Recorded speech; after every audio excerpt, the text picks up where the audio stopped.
Какво стана с вечера? Ще ходим на дискотека? Абсурдно ме пуснат. Ей, що кажи, че ще спиш в нас? Добре идея. Овче, че някой ми звъни.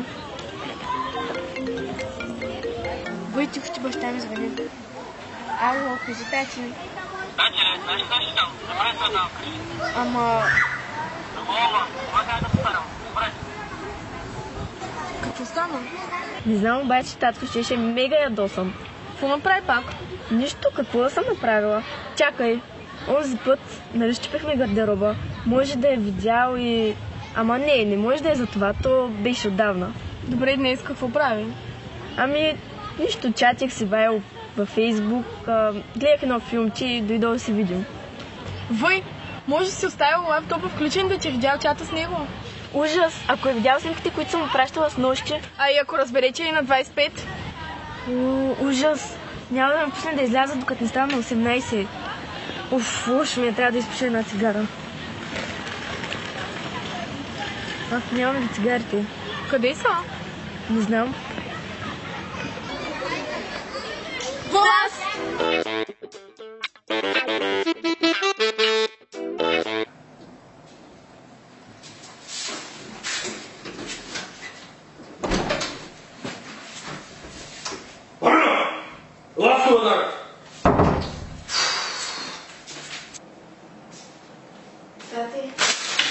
Какво аз?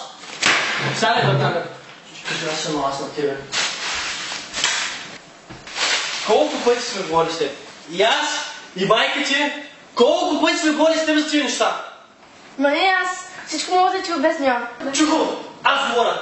Колко пъти ще говорим за едно и също нещо? Ама какво? Няма ама. Като излизаш, спреш лампите. Колко пъти сме говорили за тези неща? Това ли е? Това ли е? Че да не си мислиш, че аз и майка ти работим само да ти плащам веки за тока и телефона, бе, а? Една седмица без джобни. Даже лаптопа сега ще взема. Ще ви си това пазарни. Аз нали си имам телефон. За какво ми е лаптоп? Какви са тия цигани на леглото, бе?